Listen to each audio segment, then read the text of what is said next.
What is computer networking? A computer networking is connecting multiple devices together to share resources and communicate with each other. And it allows devices to exchange information, access shared resources, and connect to the network. So computer networking అంటే ఇక్కడ చూపించిన విధంగా కొన్ని group of devices అనేవి ఒకదాంతో ఒకటి through link ద్వారా connect అయి ఉన్నాయి. సో ఎప్పుడైతే అలా కనెక్ట్ అవుతాయో అవి ఒక డివైస్తో ఇంకొక డివైస్ అనేది కమ్యూనికేట్ అవ్వగలదు అండ్ రిసోర్సెస్ అనేవి షేర్ చేసుకోగలదు. సో ఒక నెట్వర్క్ అనేది ఫామ్ అవుతుంది. దీన్ని కంప్యూటర్ నెట్వర్కింగ్ అంటాము. సో ఎగ్జాంపుల్కి ఇప్పుడు కొంతమంది పీపుల్ ఉన్నారు. సో వాళ్ళు ఇంకొంతమందితో కమ్యూనికేట్ అవుతారు అండ్ అలాగే వాళ్ళ ఐడియాస్ని మెసేజెస్ని ఎదుటి వాళ్ళతో షేర్ చేసుకుంటారు. సో అదే విధంగా ఇక్కడ నెట్వర్క్లో ఏవైతే డివైజెస్ ఉన్నాయో ఆ డివైజెస్ అనేవి ఒక డివైస్ నుంచి ఇంకో డివైస్కి ఫైల్స్ని షేర్ చేయడం అండ్ ఈమెయిల్స్ని సెండ్ చేయడము అండ్ వెబ్సైట్స్ని యాక్సెస్ చేసుకోవడం అనేది జరుగుతుంది. So imagine you have a group of friends. Okay, so మీరు వాళ్ళతో ఏవైనా మీరు పిక్నిక్ వెళ్ళారు. సో ఆ పిక్చర్స్ని మీరు వాళ్ళతో షేర్ చేసుకోవాలనుకుంటున్నారు. సో అలాగా ఆ పిక్చర్స్ని వాళ్ళతో షేర్ చేయడానికి ఒక వే అనేది ఉంటుంది. ఓకే, సో అదే విధంగా కంప్యూటర్ నెట్వర్కింగ్ అనేది ఒక సిస్టమ్ అన్నమాట. సో ఈ కంప్యూటర్ నెట్వర్కింగ్ హెల్ప్తోనే మనము ఏవైతే రిసోర్సెస్, పిక్చర్స్, డాక్యుమెంట్స్, మెసేజెస్ ఏవైతే ఉన్నాయో ఇవి వన్ డివైస్ నుంచి అనదర్ డివైస్కి పంపించగలుగుతున్నాం. Okay, without this computer networking help we can't do anything, whether it's in your home, at work or across the world. Okay, so ఫైనల్గా చెప్పాలి అంటే కంప్యూటర్ నెట్వర్కింగ్ అనేది డివైజెస్ కనెక్ట్ అవ్వడానికి అండ్ ఒకదాంతో ఒకటి కమ్యూనికేట్ అవ్వడానికి హెల్ప్ చేస్తుంది. ఓకే, అప్పుడు మాత్రమే మనము ఇంటర్నెట్లో మనం బ్రౌజ్ చేయగలం అండ్ అలాగే ఈమెయిల్స్ని పంపించగలం, ఆన్లైన్లో వీడియోస్ చూడగలం. సో ఈ నెట్వర్కింగ్ అనేది లేకపోతే మనం ఇవన్నీ చేయలేం. ఓకే, కంప్యూటర్ నెట్వర్కింగ్ అనేది డిస్ట్రిబ్యూటెడ్ ప్రాసెసింగ్ని యూస్ చేసుకుంటుంది. సో ఈ డిస్ట్రిబ్యూటెడ్ ప్రాసెసింగ్ అంటే ఒక పెద్ద టాస్క్ ఉంది. ఆ ఎంటైర్ టాస్క్ని ఒకే సిస్టమ్ అనేది పర్ఫామ్ చేయకుండా ఆ టాస్క్ని నెంబర్ ఆఫ్ పార్ట్స్గా డివైడ్ చేస్తుంది.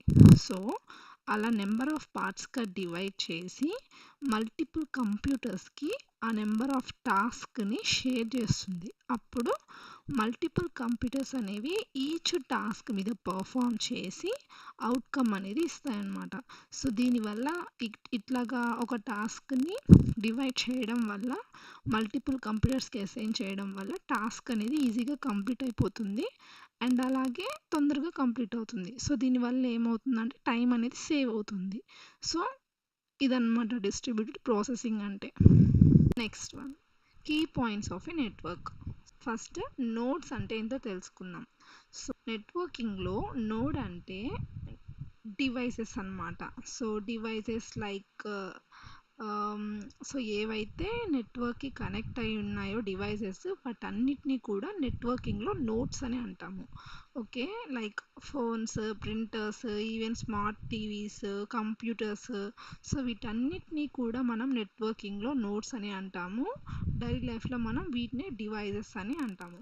సో ఎగ్జాంపుల్కి మీరు ఒక మెయిల్ పంపించాలనుకున్నారు. సో మీరు ఒక డివైస్ అంటే మీ మొబైల్ ఫోన్ నుంచి కానీ లేకపోతే మీ ల్యాప్టాప్ నుంచి కానీ మెయిల్ అనేది మీరు ఫార్వర్డ్ చేస్తారు. ఆ డివైస్ ఏదైతే ఉందో ఆ డివైస్ని నోడ్ అని అంటాం నెట్వర్కింగ్లో. ఇక్కడ చూస్తున్నారు కదా, దీంట్లో ల్యాప్టాప్, కంప్యూటర్స్ ఇవన్నీ కూడా ఒక హబ్కి కనెక్ట్ అయి ఉన్నాయి. ఓకే, అంటే నెట్వర్క్కి కనెక్ట్ అవి ఉన్నాయి అన్నమాట ఈ డివైజెస్ అన్నీ. సో ఏవైతే నెట్వర్క్కి కనెక్ట్ అయి ఉన్నాయో డివైజెస్, ఆ డివైజెస్ అన్నిటినీ కూడా నోడ్స్ అని అంటాము కంప్యూటర్ నెట్వర్కింగ్లో. Okay, next transmission media. So transmission media అంటే ఏంటి? సో ట్రాన్స్మిషన్ మీడియా అంటే ఒక పాత్ అన్నమాట. అంటే ఇన్ఫర్మేషన్ అనేది ఆ పాత్ ద్వారా వన్ డివైస్ నుంచి అనదర్ డివైస్‌కి ట్రావెల్ చేస్తుంది. సో, ఆ ఇన్ఫర్మేషన్ అనేది ఏ పాత్ ద్వారా అయితే ట్రావెల్ చేస్తుందో, ఆ పాత్‌ని ట్రాన్స్‌మిషన్ మీడియా అంటాము. సో, ఇక్కడ పైన చూసినట్లయితే ఇన్ఫర్మేషన్ అంటే మెసేజెస్, వీడియోస్, మెయిల్స్, సో, ఇవన్నీ కూడా ఈ పాత్ ద్వారా ట్రావెల్ చేస్తున్నాయి. బట్ ఆ ట్రాన్స్‌మిషన్ మీడియా అనేది త్రూ వైఫై ద్వారా, అంటే ఆ ఇన్ఫర్మేషన్ అనేది త్రూ వైఫై ద్వారా లేకపోతే త్రూ ఫిజికల్ కేబుల్స్ ద్వారా అనేది ఫిజికల్ కేబుల్స్ ద్వారా ఆ ఇన్ఫర్మేషన్ అనేది వన్ డివైస్ నుంచి ఇంకో డివైస్‌కి ట్రావెల్ అవుతుంది. సో, ఈ పాత్‌ని ఏమంటామంటే ట్రాన్స్‌మిషన్ మీడియా అంటాము. ఓకే. ఇక్కడ చూసినట్లయితే ఎగ్జాంపుల్‌కి ఇక్కడ ఒక రోడ్ ఉంది. సో, ఈ రోడ్డుని మనం ట్రాన్స్‌మిషన్ మీడియా అనుకుందాం. ఓకే. సో, ఈ కార్ ఏదైతే ఉందో ఈ కార్‌ని మనం ఇన్ఫర్మేషన్ అనుకుందాం. అంటే ఈ ఇన్ఫర్మేషన్ అనేది ఈ రోడ్ ద్వారా ట్రావెల్ చేస్తుంది. అంటే ఈ రోడ్ ఏదైతే ఉందో ఈ కార్ అనేది దాని యొక్క డెస్టినేషన్‌కి రీచ్ అవ్వడానికి హెల్ప్ చేస్తుంది. ఓకే. సో, ఇది ట్రాన్స్‌మిషన్ మీడియా అండ్ ఇదొచ్చేసి ఇన్ఫర్మేషన్ అన్నమాట.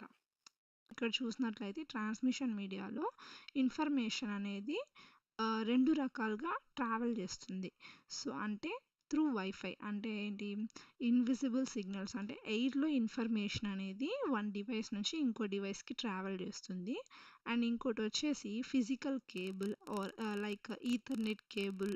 సో, ఆ కేబుల్ సహాయంతో ఆ ఇన్ఫర్మేషన్ అనేది వన్ డివైస్ నుంచి ఇంకో డివైస్‌కి ట్రావెల్ చేస్తుంది. సో, ఈ వైర్ అండ్ అలాగే ఈ వైఫై సిగ్నల్స్ వీటన్నిటిని కూడా ట్రాన్స్‌మిషన్ మీడియా అంటాము. Okay. So, next one NIC. NIC అంటే నెట్వర్క్ ఇంటర్ఫేస్ కార్డ్. సో, ఈ నెట్వర్క్ ఇంటర్ఫేస్ కార్డ్ అనేది ఒక small piece of hardware. So, ఈ హార్డ్‌వేర్ అనేది డివైస్ లోపల ఉంటుంది. సో, డివైస్ లోపల ఈ హార్డ్‌వేర్ ఉండడం వల్ల దీని యొక్క హెల్ప్‌తో మనము నెట్వర్క్‌కి కనెక్ట్ అవ్వగలుగుతున్నాం. సో, మనం నెట్వర్క్‌కి కనెక్ట్ అవ్వకుండా మెసేజెస్ సెండ్ చేయలేము, రిసీవ్ చేసుకోలేము. అలాగే మెయిల్స్ సెండ్ చేయలేము, రిసీవ్ చేసుకోలేము. ఓకేనా? అంటే రెస్ట్ ఆఫ్ ద వరల్డ్‌తో మనం కనెక్ట్ అవ్వలేము. సో, కాబట్టి ఈ ఎన్ఐసి కార్డ్ అనేది మన డివైస్ లోపల ఉండడం వల్ల దీని యొక్క హెల్ప్‌తో మనం నెట్వర్క్‌కి కనెక్ట్ అవ్వి రెస్ట్ ఆఫ్ ద వరల్డ్‌తో మనము కనెక్ట్ అవ్వగలుగుతున్నాం. అంటే మన డివైస్ అనేది కనెక్ట్ అవ్వగలుగుతుంది. అండ్ అలాగే మెసేజెస్, మెయిల్స్ ఇవన్నీ కూడా మనం పంపించగలుగుతున్నాం. అండ్ అలాగే రిసీవ్ చేసుకోగలుగుతున్నాం. Okay. Without this NIC card we can't connect to the network.